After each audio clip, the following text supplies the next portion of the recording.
नमस्कार। कविता मन को उर्वर बनाती है और संवेदना को सिंचित करती है।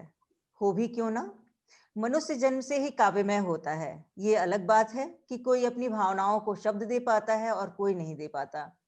पिछले वर्ष यानी कि 2020 में हम सब लोग अनेक आपदाओं से गुजरे हैं। कोविड 19 ने किसी न किसी रूप में स्वास्थ्य संबंधी हो या सामाजिक, आर्थिक, राजनैतिक अथवा मानसिक स्तर पर हम सबको प्रभावित किया है। चाहे हम किसी भी जाति के हों, धर्म के हों या वर्ग के हों, इसने सबको अपनी चपेट में ले लिया है, जिससे उभरने में काफी समय लग सकता है। ऐसे में कविता कहीं मूक हो गई है तो कहीं मुखर। हम उम्मीद करते हैं कि सन 2021 में हम सबके जीवन को एक नई रोशनी मिले, सब लोग स्वस्थ रहें और रोशन रहें। मैं डॉक्टर रेणु यादव नेशनल दस्तक की ओर से आप सभी श्रोताओं को नव वर्ष की हार्दिक शुभकामनाएं देती हूं। जैसा कि हम सब बात बात में कविता कार्यक्रम में उपस्थित हैं, हमारे बीच दलित साहित्य की जानी मानी कवित्री, लेखिका, नाटककार आदरणीय डॉक्टर सुशीला टाकभौरे, मैसूर विश्वविद्यालय में हिंदी विभाग की प्रोफेसर एवं कवित्री एवं अनुवादक आदरणीय प्रोफेसर प्रतिभा मुदलियार, गौतम बुद्ध विश्वविद्यालय में शांत, सुशील और संवेदनशीलता के लिए पहचानी जाने वाली कवित्री एवं कहानीकार डॉक्टर प्रियंका सिंह जी उपस्थित हैं। मैं नेशनल दस्तक की ओर से आप सभी कवित्रियों का हार्दिक अभिनंदन करती हूँ। बात बात में कविता पूरी तरह से एक अनौपचारिक काव्य पाठ है, जिसमें न कोई संचालक है और न कोई अध्यक्ष। हम सभी सखियां बतकही भी करेंगे और कविता भी पढ़ेंगे। आज के इस कार्यक्रम की विशेष बात यह है कि आज का काव्य पाठ किसी विशेष विचारधारा से मुक्त है। हम सब अपनी इच्छा अनुसार किसी भी विषय पर कविता, गजल सुना सकते हैं और पढ़ी गई कविताओं पर चर्चा भी करेंगे। इस कार्यक्रम का शुभारंभ नागपुर की दलित एवं स्त्री विमर्शी कवित्री डॉक्टर सुशीला टाकभौरे जी के साथ करते हैं। सुशीला टाकभौरे जी जितनी कोमल, सहृदयी और संवेदनशील हैं, उतनी ही संघर्षशील, जुझारू भी हैं। आप किसी औपचारिक परिचय की मोहताज नहीं हैं। आपकी रचनाओं में स्वाति बूंद और खारे मोती, यह तुम भी जानो, जरा समझो, टूटता वहम, अनुभूति के घेरे, शिकंजे का दर्द विशिष्ट स्थान रखती हैं। आप मध्य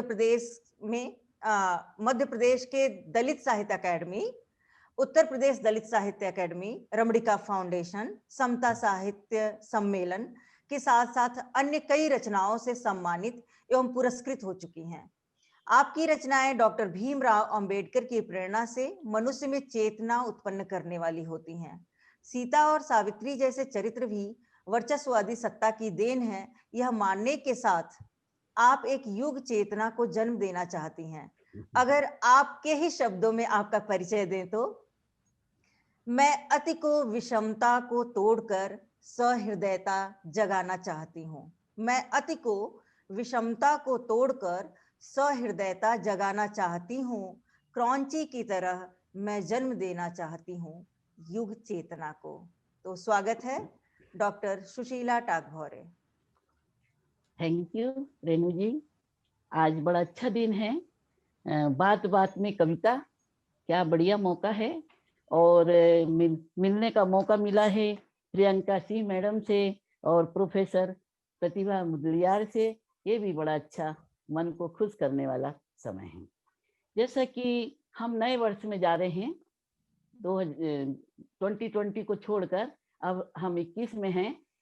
21 में तो क्यों ना पहली कविता नए साल पर हो जाए। बिल्कुल। और विशेष रूप से कहना चाहूंगी कि बाल कविता, बच्चों के लिए कविताओं का एक संग्रह तैयार हो गया है और उसी की पहली कविता में यहाँ इस कार्यक्रम में आप सभी को समर्पित करती हूँ।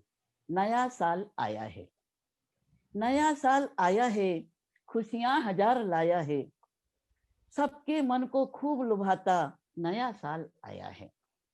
चिंटू पिंकी झूम रहे हैं, ढोल मंजीरे बजा रहे हैं, धूम धड़ाका और फटाका नया साल आया है। पापा लाए खूब मिठाई, माँ ने खीर पकाई, आज नई सज धज देखो नया साल आया है। दीदी बोली झूम के नाचो, हंसो गाओ धूम मचाओ, आज नहीं तो कब गाओगे नया साल आया है। ये हमारे पिछले वर्ष की जो दबी हुई मन की भावनाएं हैं, लगातार तरस रहे हैं और चुप रहे हैं, अकेले रहे हैं, उसी की एक आशा है नए वर्ष के रूप में। तो ये मैंने आपको सुनाया है। अब मेरी कविता में सबसे पहली कविता बाबा साहब अम्बेडकर पर ही सुनाना चाहूंगी। जैसा कि आप जानते हैं, दलित साहित्य विशेष रूप से बाबा साहब अम्बेडकर की विचारधारा को लेकर ही चलता है। और वैसे तो स्त्री कविता मानवतावादी कविता ही होती है, तो यहाँ भी मानवता की बात है। कविता का शीर्षक है बाबा साहेब। दलित जनों के मन में आपकी है छाप, दलित जनों के मन में आपकी है छाप, आपके रहते फिर क्यों हैं अन्याय और तम संताप। कितना ज्ञान दिया, उद्बोधन, प्रेरणा, प्रोत्साहन, ग्रंथ लिखे, छपवाए, कितने अखबार, कितने अखबार, मूक नायक, प्रबुद्ध भारत, समता, संघर्ष, आंदोलन, क्रांति के विचार वाहक क्यों अज्ञानी हैं फिर भी यह समाज। आपके बल से वे बलवान, आपके ज्ञान धन से वे धनवान, आसमान के सूरज आप, धरती के सिरमौर, फिर भी वे कमजोर। कहा था आपने ईश्वर नहीं मनुष्य ही प्रधान है, केवल पुरुष नहीं स्त्री पुरुष समान है। ऐसा श्रेष्ठ ज्ञान फिर भी समाज अनजान। कब होगा सवेरा, कब बीतेगी यह रात, कब होगा हमारा भारत देश महान, कब होगा हमारा भारत देश महान। जैसा कि हम देख रहे हैं अभी समय बहुत कठिन हो रहा है। ऐसे कठिन समय में आज इन बातों की जरूरत है कि पूरा समाज इन्हें समझे। दूसरी कविता सुनाना चाहूंगी। सूरज तुम आना, सूरज, सूरज तुम आना, सूरज तुम आना इस देश, सूरज तुम आना इस देश। अंधकार फैला है सदियों से, विषमता, धर्मांधता, अंधविश्वास है सब ओर। धधक रही है आग शोषण की, आतंक फैला रही है भेदभाव की आंच। ये हिंसक जातिवादी पनपने नहीं देते भाईचारा। खड़ी गली मानसिकता के दलाल, बंजर जमीन से भी बदतर है इनके विचार। सूरज तुम आना हर गांव हर शहर में, अपनी ऊर्जा से ताप से बदल देना बीमार मानसिकता, फैला देना परिवर्तन का प्रकाश, फैला देना परिवर्तन का प्रकाश। इस नए वर्ष में हम यही उम्मीद कर सकते हैं कि पूरे समाज में समता, भाईचारा, बंधुत्व भाव यह आए। इसी भाव के साथ मैं विशेष रूप से स्त्री कविता सुनाना चाहती हूँ जो स्त्री पर है। हमारी महिलाएं कहाँ हैं, हम इस पर तो अच्छी तरह समझ सकते हैं, देख सकते हैं। देखिए कि ये मेरा दृष्टिकोण है। स्त्री, एक स्त्री जब भी कोई कोशिश करती है लिखने की, बोलने की, समझने की, सदा भयभीत सी रहती है। मानो पहरेदारी करता हुआ कोई सिर पर सवार हो पहरेदार, जैसे एक मजदूर औरत के लिए ठेकेदार या खरीदी संपत्ति के लिए चौकीदार। वह सोचती है लिखते समय कलम को झुका ले, बोलते समय बात को संभाल ले और समझने के लिए सबके दृष्टिकोण से देखे, क्योंकि वह एक स्त्री है। लेकिन कब तक, लेकिन कब तक मन की चट्टान पर जब भी चोट पड़ती है सब ओर एक आग सी फैल जाती है। धुंधवाती अध जली आग ज्वालामुखी होकर धरती सी फूट पड़ती है। लोग भूकंप की बात को सहज मानते हैं, स्त्री ज्वालामुखी हो सकती है यह भी तो सहज बात है। स्त्री ज्वालामुखी हो सकती है यह भी तो सहज बात है। तो अब स्थिति बदल रही है, महिलाएं जागृत हो रही हैं और अब वह बात भी बदल रही है। मैं यहाँ एक कविता इसी रूप में सुनाना चाहती हूँ। कविता का नाम है सूरत। सकल सूरत, सुंदरता का पैमाना अक्सर समाज में एक अलग ही होता है। अब मैंने ये अपने विचार रखे हैं। सूरत, मत कहो उसे सुंदर, मत कहो उन्हें सुंदर या बदसूरत लड़कियां। नहीं है अब वे वैसी निरीह, नहीं है अब वे वैसी निरीह, समझ रखा था जैसी तुमने उन्हें, समझ रखा था जैसी तुमने उन्हें। वे जीती जागती मसाल हैं अब, वे जीती जागती मसाल हैं अब। स्वयं अपना अस्तित्व नहीं किसी की मदद की मोहताज, सीख गई हैं वे अपने दम पर जीना, सीख गई हैं वे अपने दम पर जीना। बनकर बुलंद आवाज नकारने लगी हैं तुम्हारे सुंदरता के पैमाने को, नकारने लगी हैं तुम्हारे सुंदरता के पैमाने को। समझा है तुमने उन्हें अबला, समझा है तुमने उन्हें अबला, कोमल सुकुमारी यह कमजोरी है तुम्हारी। नहीं देख नहीं सके तुम उसका संपूर्ण सामर्थ्य, वही अब उनकी सूरत भी है और सीरत भी है, वही अब उनकी सूरत भी है और सीरत भी है। कुछ पहले की कविताएं अगर आप कहें तो सुना दूं? बिल्कुल मैम, क्योंकि दलित साहित्यकार सब एक सामाजिक प्राणी हैं और अपनी अपनी अनुभूतियों को तो अनुभव करते ही हैं। कुछ नए छोटे छोटे 4-4 पंक्तियों में लिखा है मैंने। हजार जख्म हैं, बिना शीर्षक के, बस क्रमांक है। हजार जख्म हैं कोई कैसे एतवार करे, चंद लफ्जों में कोई कैसे बयान करे। बात जब हद से पार हो जाए, बात जब हद से पार हो जाए, हौसला खुद का रखे खुद पे एतवार करे, हौसला खुद पे रखे खुद पे एतवार करे। और एक छोटी 4 पंक्तियां हैं। दिल की तमन्ना है सब साथ रहें। आज हम 4 लोग जुड़े हैं, मन में बड़ी खुशी हो रही है। ऐसे ही हम सब लोग मिलजुल के रहें। दिल की तमन्ना है सब साथ रहें, खुशी हो या गम हाथों में हाथ रहें। साथ मिलता है मुश्किलों से सबका, मुश्किलें आसान रहें सब साथ साथ रहें, मुश्किलें आसान रहें सब साथ साथ रहें। और कुछ कविताएं हैं, देखिए ये भी एक भाव है। तितलियों के पंख में रंग भर दिए तुमने, तितलियों के पंख में रंग भर दिए तुमने। अंधेरे में रोशनी के दिए धर दिए तुमने, अंधेरे में रोशनी के दिए धर दिए तुमने। हवाओं के रुख भी हम सफर बन गए, हवाओं के रुख भी हम सफर बन गए। कितने आसान, कितने आसान हर सफर कर दिए तुमने, कितने आसान हर सफर कर दिए तुमने। और एक बात है, कदम राहों पे तेरे, कदम राहों पे तेरे जो निशान छोड़ गए, दिखा रहे हैं वो कितने पैगाम छोड़ गए, दिखा रहे हैं वो कितने पैगाम छोड़ गए।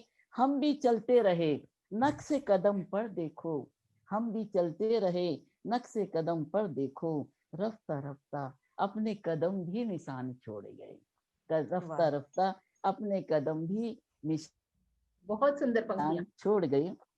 फिर एक है जी, हेलो जी, सुना, एक अलग पंक्तियां हैं।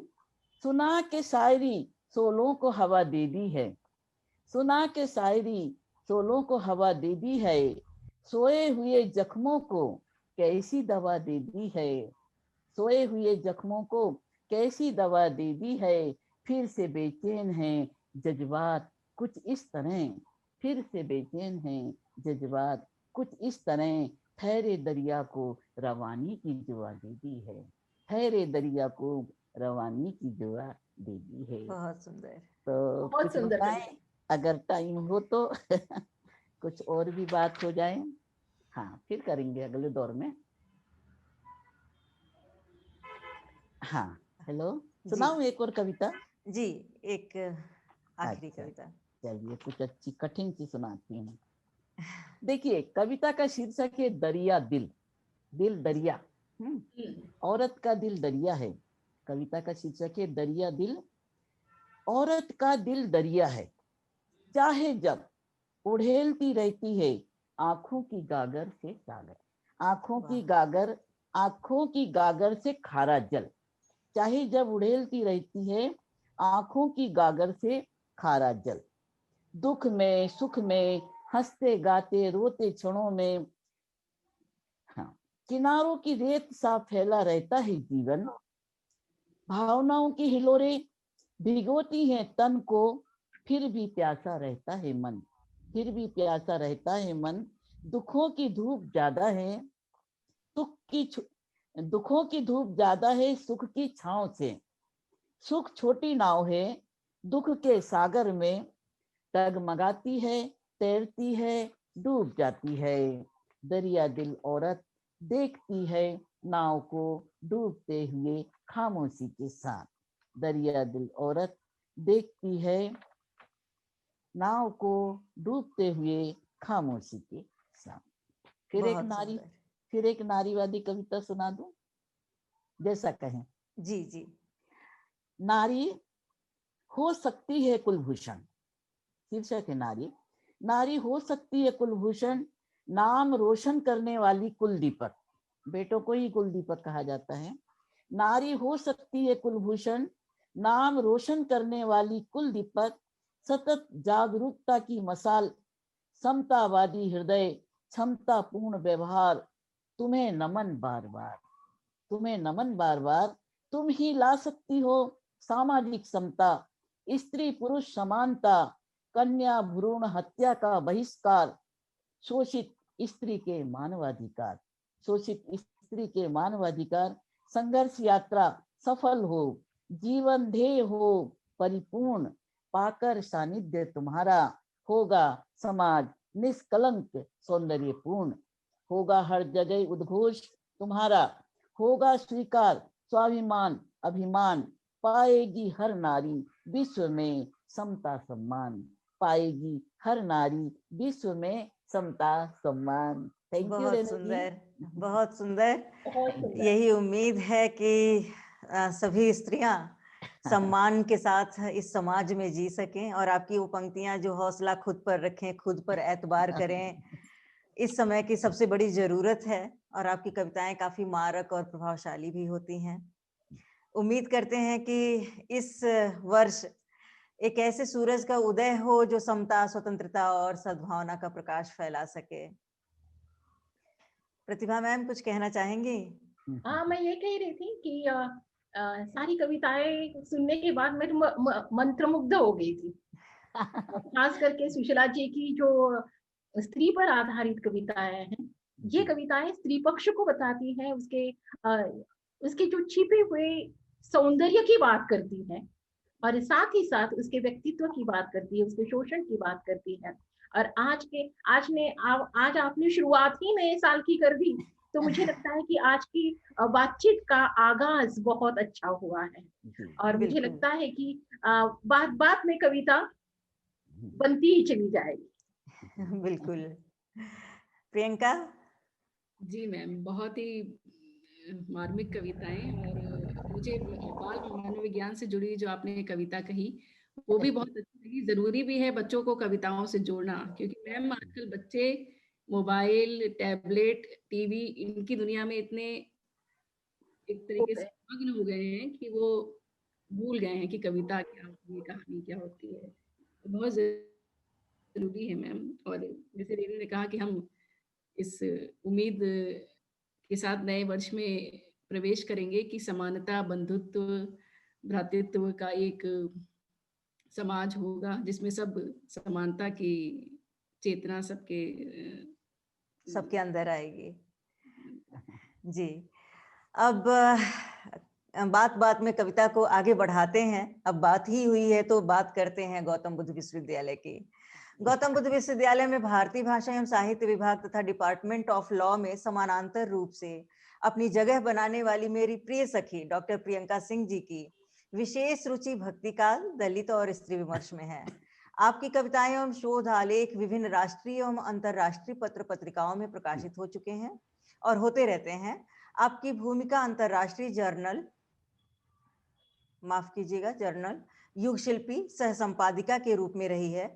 आप बैंकॉक में विश्व हिंदी मंच द्वारा विश्व हिंदी सेवी सम्मान से सम्मानित हो चुकी हैं।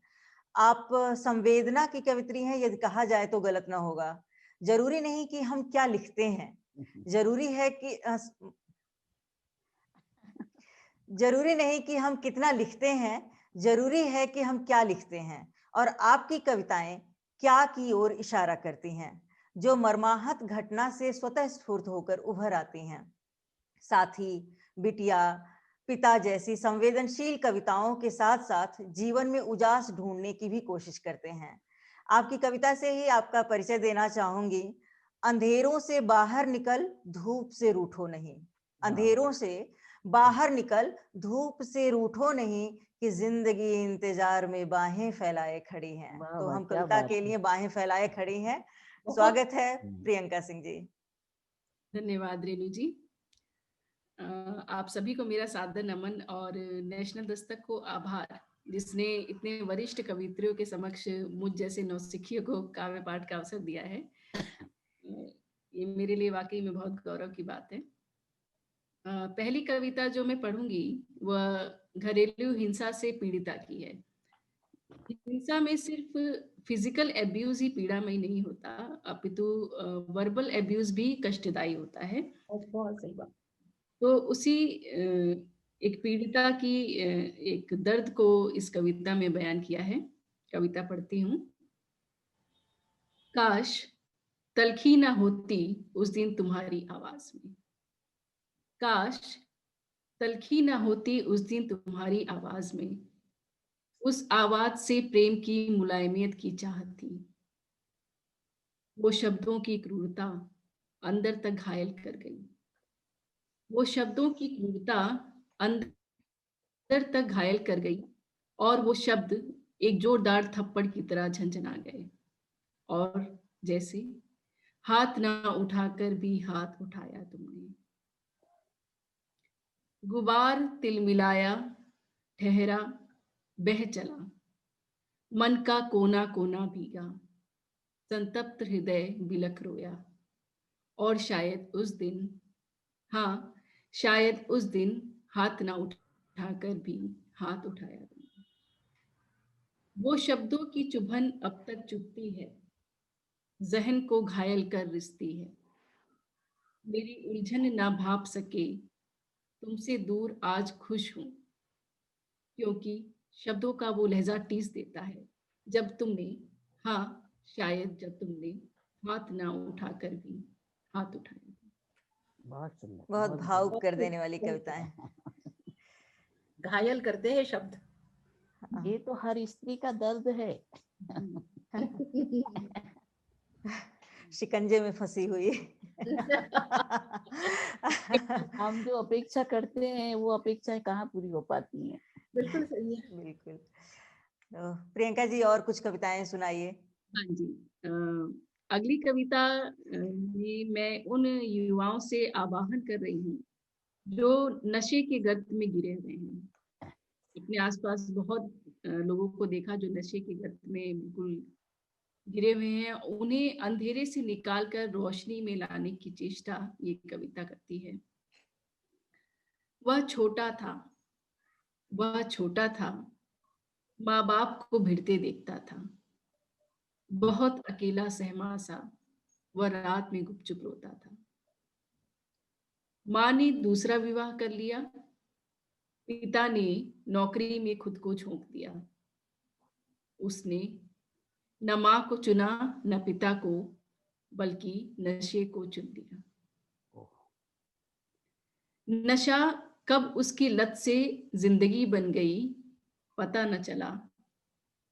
इस वास्तविक दुनिया से दूर वह रहता नशे में अलमस्त चूर, और नशा उसे खाने लगा, खोखला करने लगा। एक युवा के संकल्पों, सपनों, कुछ कर गुजरने की ख्वाहिशों को ली गया। देश के भविष्य को नशे ने ग्रस लिया, या शायद बहुत पहले ही रिश्तों की जटिलताओं ने।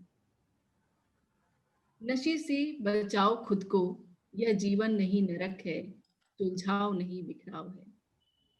लौटो कि जिंदगी की रंगीनियां, पीले सरसों के खेत, चटक फूलों के रंग इंतजार में है। अंधेरे से बाहर निकल, धूप से रूठो नहीं, कि जिंदगी इंतजार में बाहें फैलाए खड़ी। सुंदर सुंदर। बहुत सुंदर, बहुत। ये तो बाल मनोविज्ञान की कविता है। जी एक जो परिस्थितियां मिलती है बच्चा उसी तरह आगे बढ़ता है, महसूस बिल्कुल। करता है। हाँ और जी, इस समय तो बहुत समसामयिक विषय है, जब मई से जब तक सुशांत सिंह राजपूत की बिल्कुल घटना बिल्कुल। घटी है, हाँ, तब से तो लगातार इस विषय पे चर्चाएं हो रही हैं। और गवर्नमेंट भी काफी इस पे सशक्त रूप से अब आगे बढ़ रहे हैं कि नशे को खत्म किया जाए। प्रियंका जी की ये दोनों कविताएं उनके सामाजिक दायित्व को दायित्व की ओर संकेत करती हैं। जी और हाँ। ये सामाजिक समझ उनकी कविता से हमें दिखाई देने लगती है। जी थैंक यू। एक कविता और पढ़ूंगी। अ, जीवन का महत्वपूर्ण स्थल है विवाह, लेकिन वहां भी पितृसत्ता पैर पसारे खड़ी है। विवाह के बाद लड़की ही अपना घर छोड़कर जाती है और नए रिश्तों से अपने आप को जोड़ती है। अब विवाह में भी जो भावनात्मक संरक्षण एक पिता से या माँ से मिलता है, वही उसे ससुराल पक्ष के लोगों से मिले तो शायद ससुराल भी मायके के समान ही लगने लगे। तो कविता कुछ यूं है। मायका माने माँ का, माँ जो करुणा प्रेम त्याग की त्रिवेणी, जिसकी ममता में बह बीता बचपन, माँ जिसकी स्निग्धता और सादगी ने जीवन का वह पाठ पढ़ाया, जो सिखलाता मिलजुल कर रहना और करना प्रेम का वितरण। पिता की सीखों और नसीहतों को जीवन में उतार, मैं बनी दयालु प्रश्नचित्त अनुशासित उदार। वाह वाह। बचपन की दहलीज को लांग हुआ यौवन में प्रवेश, चिर परिचिता लगे विचार मन और तुमसे हुआ लगन। वाह वाह। क्या बात है। विवाह बाद पहली होली, पहली दिवाली और 9 वर्ष सब बीतने लगे। मन का एक कोना भटकता रहा बचपन की उन गलियारों में। हाँ माँ, तेरी गुजिया दही बड़े और पारे में। क्या वो घर हमेशा मेरा नहीं रह सकता? क्या भैया की खिंचाई, मीठी नोक-झोंक, बहन से लड़ाई, तीज त्योहार नहीं रह सकते चिर? एक ऐसा यूटोपिया जहां हम सब करें बात और हंसें गुनगुनाती धूप में चाय के साथ। शायद नहीं, क्योंकि मैं ऐसे देश में जन्मी हूँ जहां नर नारी समान का नारा अवश्य लगता है, लेकिन लड़की को ही घर छोड़ पराए घर एडजस्ट करना पड़ता है। ससुराल ही तेरा घर है ये सुनना पड़ता है। जब भी आती थी जिंदगी के शाम में उदासी, अपने परिवार को देख लगता था कुछ भी हो हालात, हम सब हैं तो साथ। और पुनः होता था उमंगों का स्पंदन। एक वो संबल भी दूर हो गया, माँ तेरा आंचल और पिता के स्नेह का अभाव गमगीन कर देता है। लड़के का जीवन सदा वही रहता है, उसको ना अजनबी चेहरों से समझौता करना पड़ता है। मन आखिरी पहर चिंतन करता है, अगर सास का दुलार, ससुर का वात्सल्य, देवर ननद में भाई बहन सा पूर्णतः अपनत्व होता, तब शायद 18 या उससे बेसी सालों के रिश्तों को बदलने में दर्द कम होता। यदि ससुराल मायका हो जाता, यदि ससुराल मायका। बहुत मार्मिक वाह, कविता है, बहुत बहुत खूब। मार्मिक।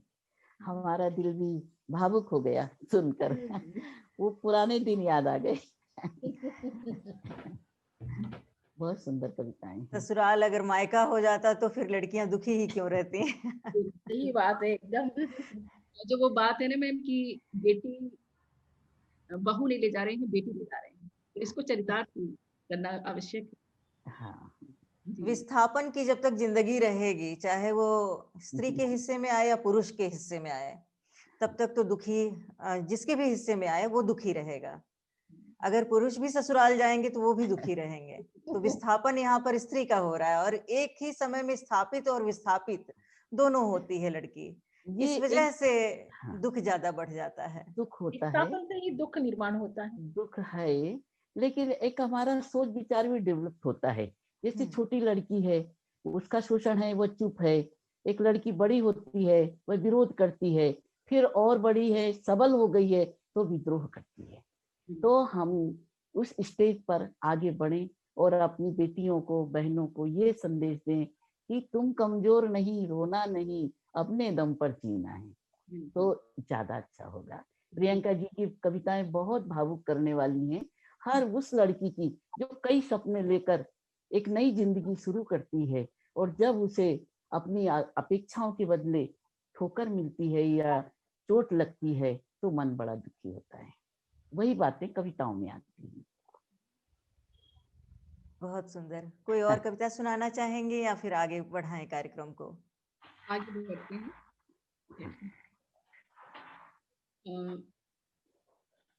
गुमनाम होना भी एक पहचान है, और मैं गुमनाम। वाह, वाह वाह, क्या बात है। बहुत बड़ी बात है। सीता को बदनाम होने में भी एक नाम है। ये कहने वाली डॉक्टर रेणु यादव, गौतम विद्यालय में भारतीय भाषा एवं साहित्य विभाग में हिंदी साहित्य है। आप अपनी कर्मठता, कर्तव्य निष्ठा अच्छा और अच्छा। जुझारू प्रवृत्ति के कारण प्रसिद्ध हैं। कुछ ज्यादा ही तारीफ हो रही है। सिंपल करो। बिल्कुल महसूस किया है।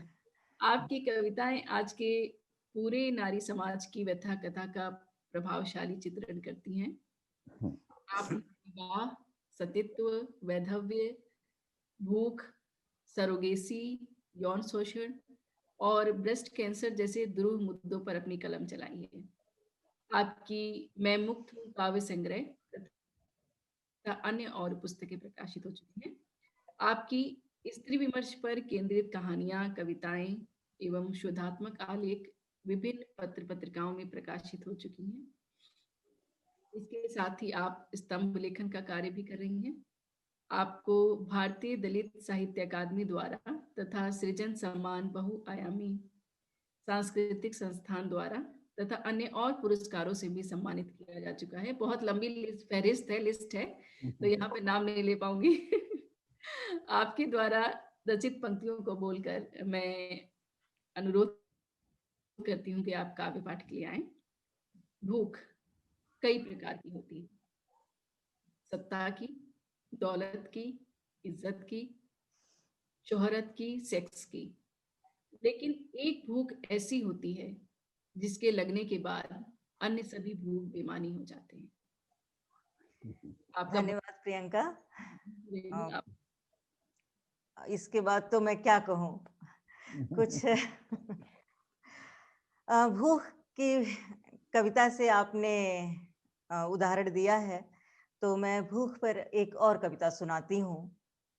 कविता का शीर्षक है भूख भूख होती है। भूख भूख होती है जिसे मिटाने की कीमत संसद में चल रहे कैंटीन के दाम से मत आंको। भूख भूख होती है जिसे मिटाने की कीमत संसद में चल रहे कैंटीन के दाम से मत आंको। फुटपाथ पर सोए उस व्यक्ति से आंको जिसने एक पपड़ियाई रोटी सुबह खाई थी और दूसरी अगली सुबह काम पर जाने से पहले खाने के लिए बचा रखी है। भूख भूख होती है। भूख भूख होती है, उसकी कीमत किसी मॉल में बिक रहे सील बंद चकमक कंपनी के नाम से मत आंको, किसी तराजू पर रखे बटखरे से भी नहीं। उस पहले इंसान से आंको जो 6 महीने मेहनत करने के बाद कुदरत की मार से बिछा पड़ा है खेत में, या उस आखिरी आदमी से आंको जो मूसों के बिल से खोद खोद कर अनाज टोया रहा है। भूख भूख होती है। भूख की कीमत उस आदमी से मत आंको जिसकी थाली में बनी बनाई गरम नरम रोटी समय से परोस दी जाती है। उस औरत से पूछो जो सबका पेट भरने के बाद आखिरी में चोकर से अपना पेट भरती है। भूख भूख होती है। भूख की कीमत उस गाय से मत आंको जिसका पैर छूकर पहली रोटी समर्पित की जाती है। उस पालतू कुत्ते से भी नहीं जिसके न्यूट्रिशन का ख्याल रखा जाता है। भूख की कीमत उस गाय से पूछो जिसने अपनी बछिया को दूध की बूंद बूंद के लिए तड़पते देखा है, या अनेकों बछड़े जन्माने के बाद भी लावारिस बैठी है सड़क पर किसी मोटर के नीचे दब जाने की खातिर। या उस आवारा कुत्ते से पूछो, या उस आवारा कुत्ते से पूछो जो बार बार दुत्कारे जाने के बाद भी थूक घोट कर आंसू पीकर किसी खटपट की आवाज से छटपटाते हांफते हांफते दौड़े दौड़े भागा भागा आता है। अगली कविता है तुम्हारा जाना। हमने 2020 में बहुतों को खोया है। कोरोना का समय रहा है। उन सभी आत्मीय जनों को समर्पित करते हुए ये कविता सुनाना चाहूंगी। तुम्हारा जाना भी क्या जाना है, तुम्हारा जाना भी क्या जाना है, कुछ कुछ मुझ में रह जाना है। जैसे बची रह जाती है तूफान के गुजरने के बाद तहस नहस झोपड़ियां, पेड़ से टूटी हुई डालियां, बिखरे तिनके, सूखे पत्ते, जख्मी जड़ें, कली कचनार की क्यारियां। जैसे ओले के थपेड़ों से टीसते घाव, आंसुओं के नुनछार से गालों का छरछराना, अचानक से बंद करते हुए दरवाजे से उंगलियों का पिस जाना। जैसे फसल कटने के बाद की पराल, जैसे फसल कटने की बाद की पराल, चूल्हे की बची राख, घर जलने के बाद धुआंता मन, जले कपूर के धब्बे, हवन की भभूत, चिता की अस्थि, या ठिठकी धूप में मुंह उचकाता चांद। तुम्हारा जाना भी क्या जाना है, कुछ कुछ मुझ में रह जाना है। वाह क्या बात है, बहुत ही कविता सुंदर की यही कविता है। टैग लाइन है, कुछ कुछ मुझ में रह जाना है। धन्यवाद। मैं अगली कविता सुनाना चाहूंगी। मुझे चांद मत कहो। स्त्रियों को चांद की संज्ञा दी जाती है और एक स्त्री की गुजारिश है, मुझे चांद मत कहो। मुझे चांद मत कहो। अगर कहना ही है चांद तो देखो उसकी ऊबड़ खाबड़ जमीन को और मेरी फटी बीमारियों को, बरसों से पड़ी चेहरे पर झुर्रियों को, घिसी रेखाओं में समाई कालिख को। अगर कहना ही है चांद तो देखो उसके ऊबड़ खाबड़ जमीन को और मेरी फटी बीमारियों को, बरसों से पड़ी चेहरे पर झुर्रियों को, घिसी रेखाओं में समाई कालिख को और भागते हांफते जीवन को। कहो उसकी ऊर्जा की कहानी, कहो उसकी ऊर्जा की कहानी, जहां कदम रखकर भी नहीं रख पाते, उसे देखते ही समुंदर में फूट पड़ते हैं ज्वार भाटे। और मेरे अंदर के ज्वार भाटों का सदियों से सुलगते रहना और तुम्हारी पहुंच से दूर होना। उसकी घटती बढ़ती कला में जुड़ती छूटती उम्मीदें, उसके जागने सोने की रहस्यमयता से टूटती हैं नींदें, और मेरी उन नींदों का भी कभी पूरा ना हो पाना। तुम उन सब गुणों को छोड़कर दाग विहीन चमकती चमक और दूर खड़े दुधिया चांद को चांद कहते हो। यदि तुम्हें चमकती चमक और दुधिया चांद को ही कहना है चांद, तो सच कहती हूँ, मुझे चांद मत कहो। वाह क्या बात है, बहुत बढ़िया। अगली कविता है जिसका शीर्षक है मूर्तियां। बाजार में किस तरह से स्त्री को मूर्ति के रूप में या वस्तु के रूप में प्रस्तुत किया जाता है। लगातार गढ़ी जाती हैं मूर्तियां, लगातार गढ़ी जाती हैं मूर्तियां, सुघड़ सुंदर सुनहरेपन की चाह में। सुनहरापन देख रेंग जाते हैं उन पर गिरगिट, और बदल जाते हैं मूर्तियों के रंग। ये छोटी सी कविता थी। क्षणिका। जी। अगली कविता है रहस्यमयी औरत। सिकती रहती है संदेह की आंच पर, सिकती रहती है संदेह की आंच पर, खदबदाते दिमाग में घेर ली जाती है जहां तहां। एक और अकेली औरत कैसे रहस्यमयी समझी जाती है और उसके सामने कैसी कैसी परेशानियां आती हैं।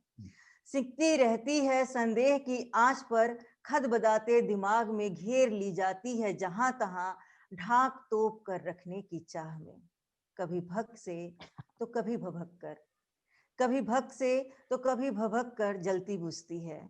जर बुता जाती है आंच नोचने खाने की चाह से, खुद को बचा पाने की कवायद बना देता है उसे और भी पत्थर।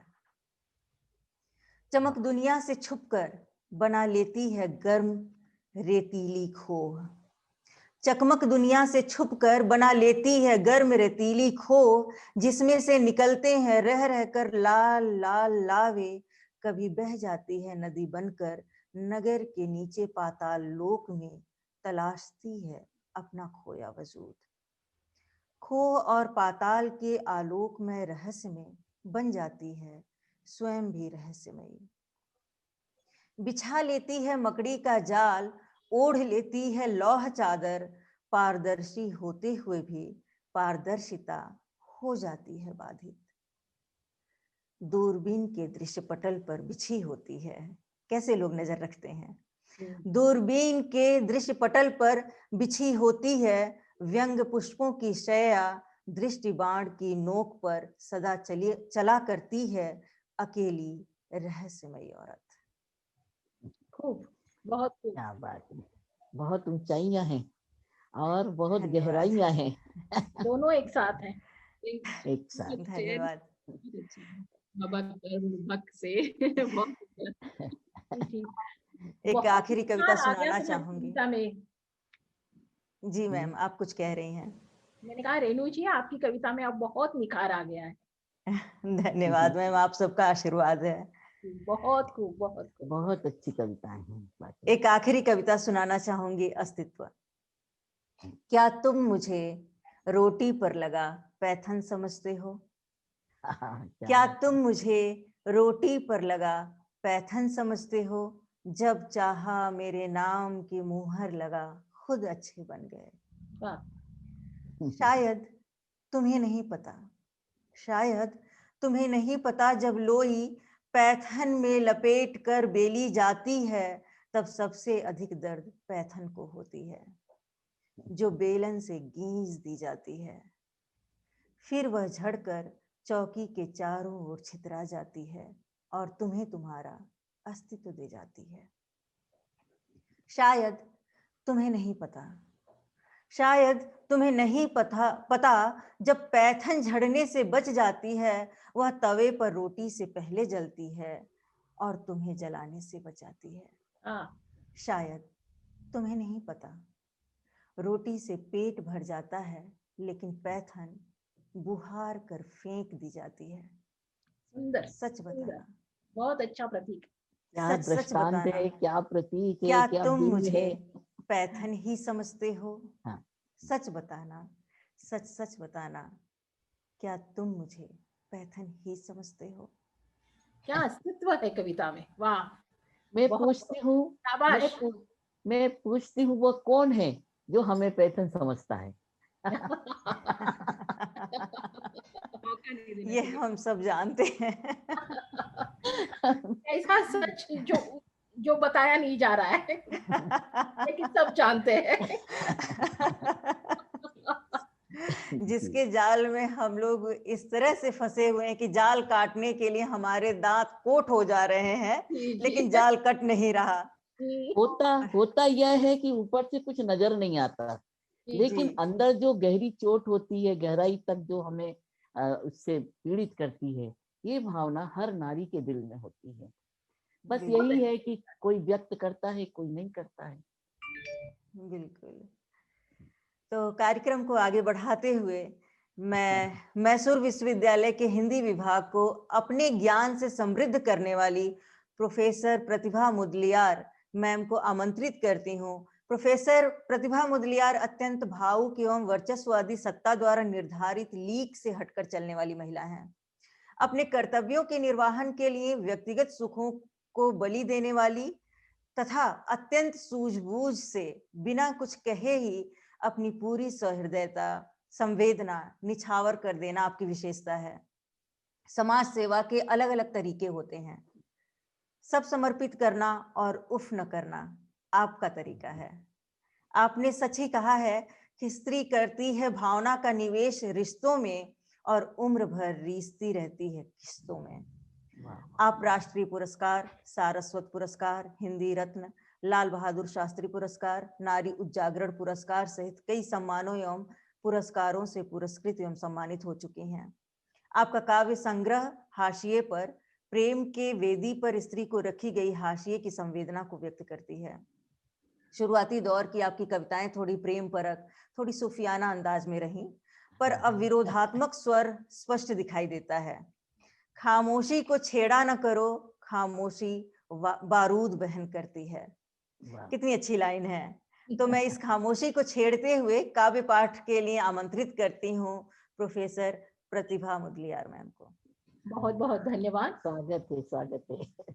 नेशनल दस्तक और बात बात में कविता का मैं हार्दिक आभार मानती हूँ कि आपने मुझे इस सत्र में जुड़ने का मौका दिया। जो कुछ अनुभव करती हूँ वो शब्दों में पिरो देती हूँ, आप लोगों से कविता कह देते हैं, यह आपकी सबसे बड़ी बात है। बहुत ज्यादा भूमिकाएं नहीं बनाऊंगी। पहली कविता माँ पर। मेरे जीवन की सबसे बड़ी प्रेरणा, मेरे जीवन का सबसे बड़ा अंग मेरी माँ है। और यह माँ केवल मेरी माँ नहीं है, बल्कि विश्व की सारी माँओं के प्रति मेरी ये कविता है। माँ एक एहसास है, माँ एक एहसास है, सांस है वह, प्रकृति है, कैसे बांधी शब्दों में। माँ एक एहसास है, सांस है वह, प्रकृति है, कैसे बांधी शब्दों में, जिसने जना है, जीवन दिया है। माँ है वह समुद्र अथाह प्रेम का, स्नेह का, ममता का, कैसे बांधे शब्दों में। देती है जो छाया आंचल में, भर लेती है आलिंगन में, भले ही कर ले कितनी भी बड़ी भूल, भर लेती है आंचल में। माँ है वह कैसे बांधे शब्दों में। बहुत सुंदर। श्रद्धा है वह, निष्ठा है मूर्तिमंत। माँ है वह, श्रद्धा है, निष्ठा है वह मूर्तिमंत, प्रेम की है वह प्रतिमा। माँ है वह कैसे बांधे शब्दों में। जान है वह मेरी, मैं हूँ जान उसकी। जान है वह मेरी, मैं हूँ जान उसकी, आंखों में ज्योति सी, हृदय में भाव सी। भाषा भी वह, परिभाषा भी वह, भाषा भी वह, परिभाषा भी वह। माँ है वह कैसे बांधू शब्दों में, शब्दों से परे अनन्य अर्थ है वह। माँ है वह। बहुत सुंदर। माँ को नमन करने के बाद मैं अपनी अन्य कविताओं की ओर आती हूँ। और सबसे पहले पिछले कई दिनों से हम देख रहे हैं कोविड के वजह से कई सारी घटनाएं हमारे देश में घटित हुई है। और सबसे बड़ा दर्दनाक जो घटना हुई वो थी माइग्रेशन। ऐसा कहा जाता है कि 1947 के बाद देश में इतना बड़ा माइग्रेशन हुआ मजदूरों का। और मजदूर जो अपने कंधों पर, अपने सिर पर बच्चों को, अपना सारा सामान लादे हुए पैदल निकल पड़े थे। और उनकी गाँव वापसी कहीं ना कहीं सबके हृदय को छू गई थी। और उसी पर आधारित मेरी कविता है गाँव वापसी। चलते ही चले जा रहे हैं पैर, चलते ही चले जा रहे हैं पैर, कोसों दूर अपने गांव की ओर। चलते ही चले जा रहे हैं पैर, कोसों दूर अपने गांव की ओर। दो टुक कलेजा लेकर, अपने सपनों की गठरी बांधकर निकल पड़े हैं अपने आशियां की ओर। शहर नहीं रास आया, शहर नहीं रास आया, समझ गए वे नादान। शहर की हवा का रुख बदल गया है अब, आतंक ओढ़कर जी रहा है शहर। आतंक ओढ़कर जी रहा है शहर। अब नहीं परवाह उन्हें, अब नहीं परवाह उन्हें दूरियों की, रख कर भरोसा पैरों पर, रख कर भरोसा पैरों पर, निकल पड़े हैं कदम दर कदम। भूखी प्यासी थकी हारी शहरी संसार को समेटे गठरी में, कंधे पर गोद में उठाए नन्हों को, निकल पड़ी है माताएं हजारों मील पैदल। निकल पड़ी है माताएं हजारों मील पैदल। कैसी बेबसी, कैसा यह है मंजर, कैसी है बेबसी, कैसा है यह मंजर। नहीं है परवाह धूप की, भूख की, प्यास की, बस एक ही है लक्ष्य, बस एक ही है लक्ष्य, गांव और मात्र गांव है। अब नहीं है आंखों में विश्वास, ना है कोई विद्रोह की आग। अब नहीं है आंखों में विश्वास, ना है कोई विद्रोही की आग।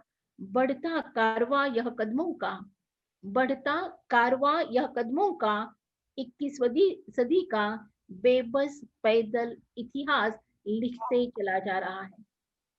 पूरा दृश्य आंखों के सामने घूम गया। बहुत और अच्छा। उस समय ऐसी स्थिति थी जी, कि जो जहां से देखता था सब लोग अपने आप में दुखी हो जा रहे थे, और हम जो लोग कुछ नहीं कर पा रहे थे वो बस बैठे बैठे इतने आहत हो रहे थे कि क्यों नहीं हम कुछ कर पा रहे हैं।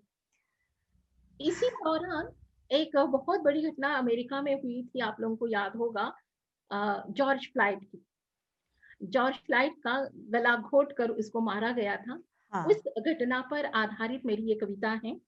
कविता का शीर्षक है आई कांट ब्रीथ। कविता का शीर्षक आई जी। Can't breathe. नहीं ली जाती है सांस, नहीं ली जाती है सांस, जब उठ खड़े होते हैं प्रश्न वर्ण रंग और व्यक्ति की पहचान पर। नहीं ली जाती है सांस जब उठ खड़े होते हैं प्रश्न वर्ण रंग और व्यक्ति की पहचान पर। नहीं ली जाती है सांस जब रोंद दी जाती है व्यवस्था के हाथों प्रतिरोध में उठी आवाज। जब रोंद दी जाती है व्यवस्था के हाथों प्रतिरोध में उठी आवाज।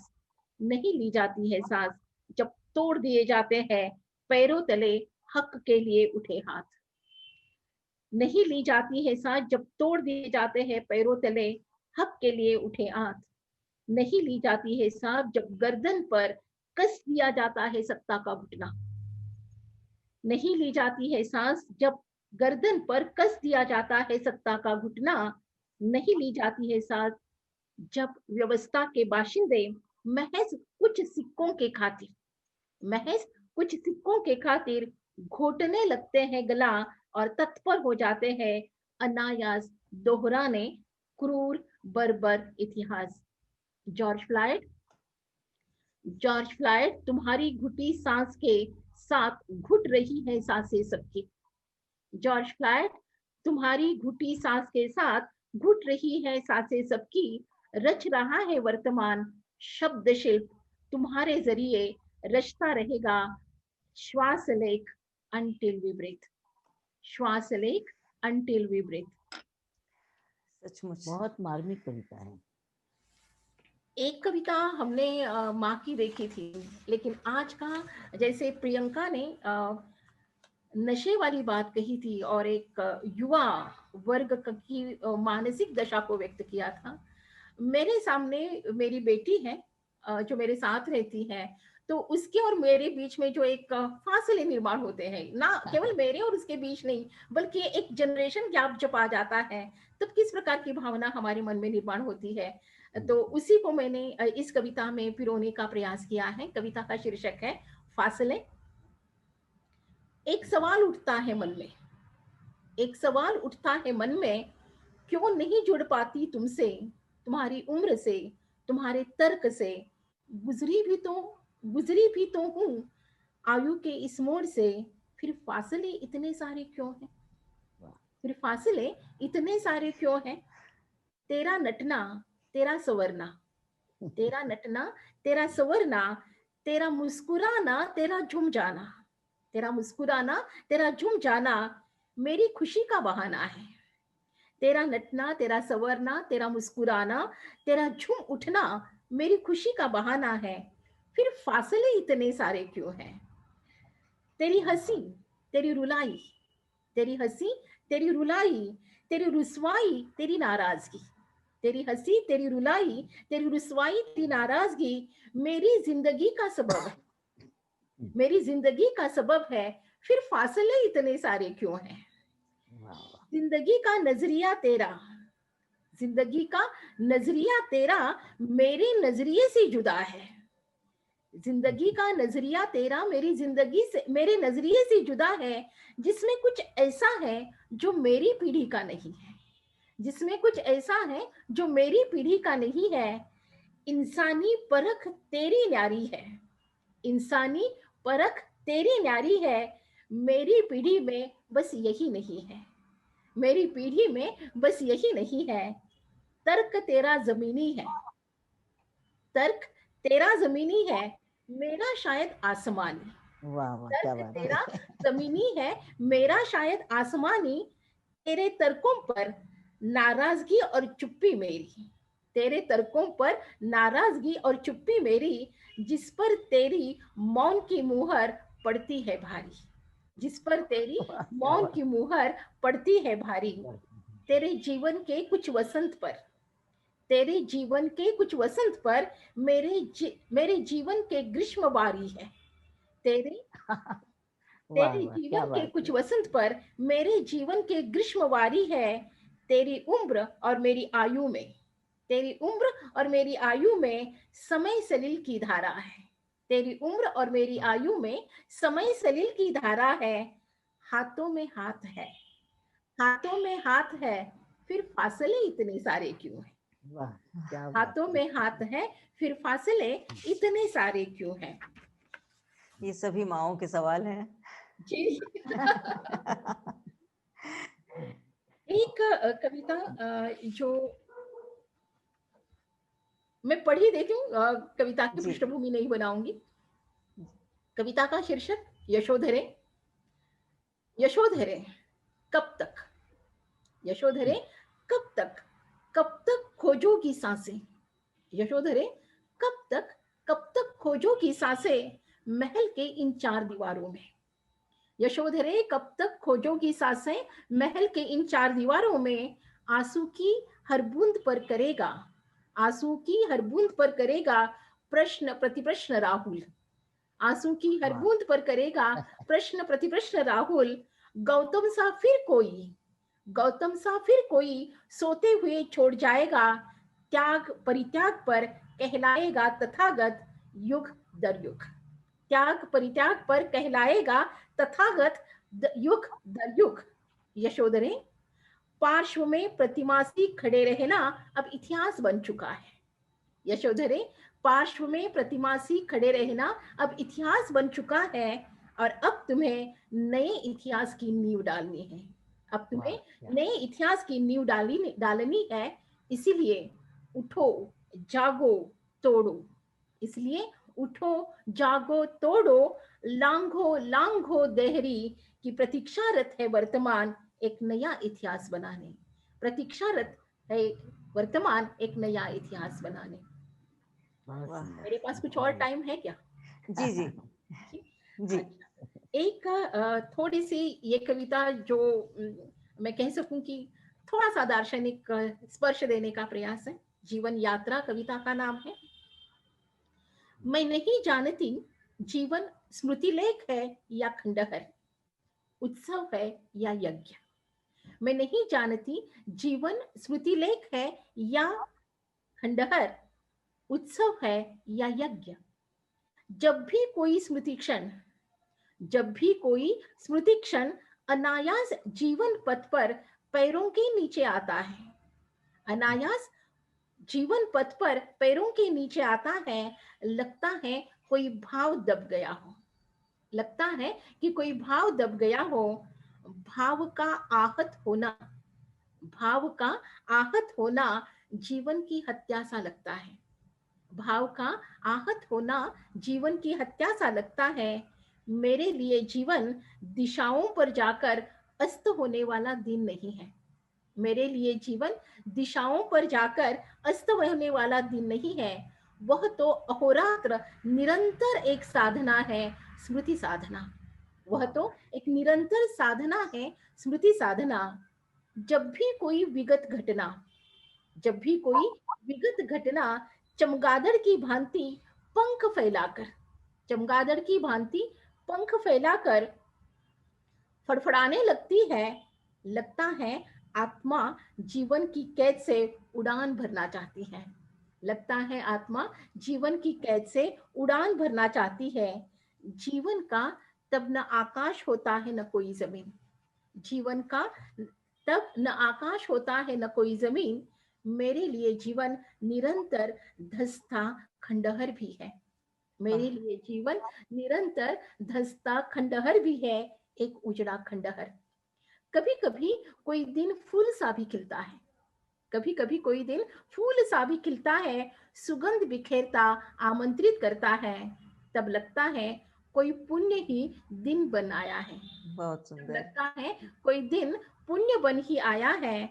मेरे लिए जीवन तब न स्मृति लेख है न खंडहर, वह तो उत्सव पुरुष है, निरंतर उत्सव। जब कभी प्रारब्ध और भाग्य पार्श्व में रह जाते हैं, जब कभी प्रारब्ध और भाग्य पार्श्व में रह जाते हैं, जीवन कर्मवेदी सा लगता है। जीवन कर्मवेदी सा लगता है। निर्मम कर्म से जुड़ी प्रतिक्षण में समिधा की भांति आत्म को स्वाहा करती हूँ। वाह, क्या बात है। निर्मम कर्म से जुड़ी प्रतिक्षण में समिधा की भांति आत्म को स्वाहा करती हूँ। मेरे लिए जीवन तब यज्ञ होता है, कर्म यज्ञ। इसीलिए मैं नहीं जानती जीवन स्मृति लेख है या खंडहर, उत्सव है या यज्ञ। बहुत बहुत धन्यवाद।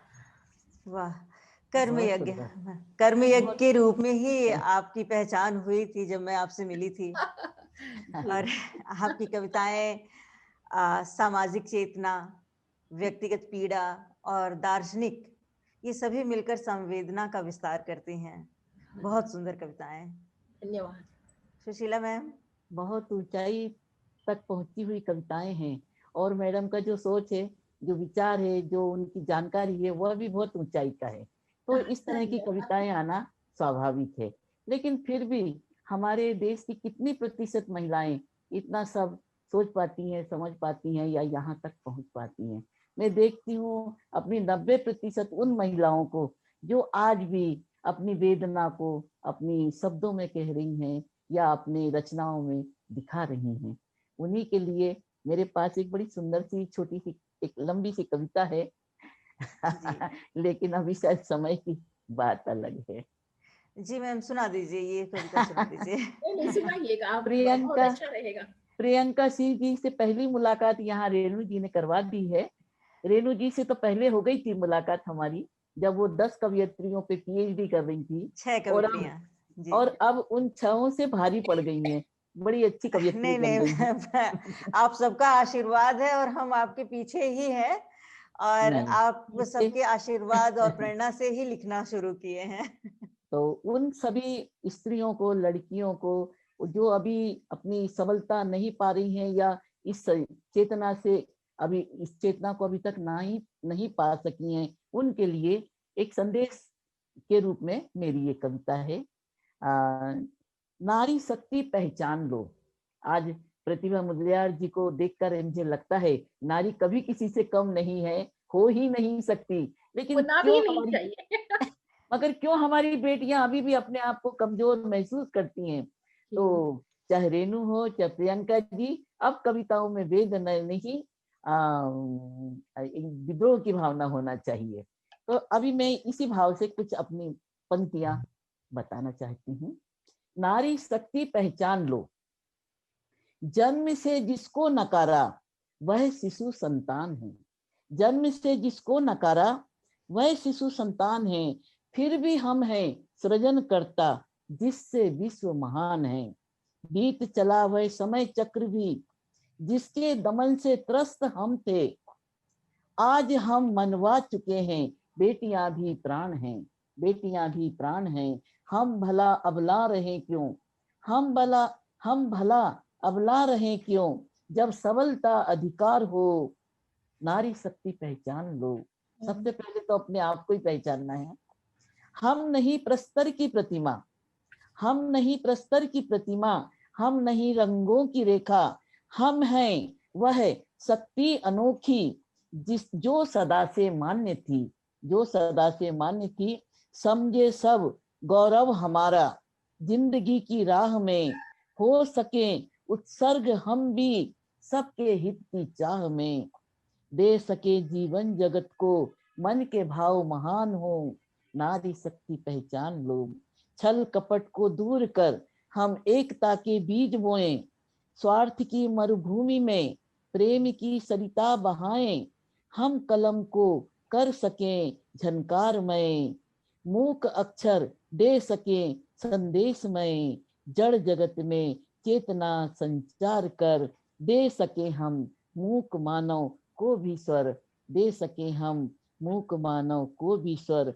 हम अंधेरे में रहें क्यों, हम अंधेरे में रहें क्यों, जब स्वयं पुंज प्रकाश हो, जब स्वयं पुंज प्रकाश हो। नारी शक्ति पहचान लो।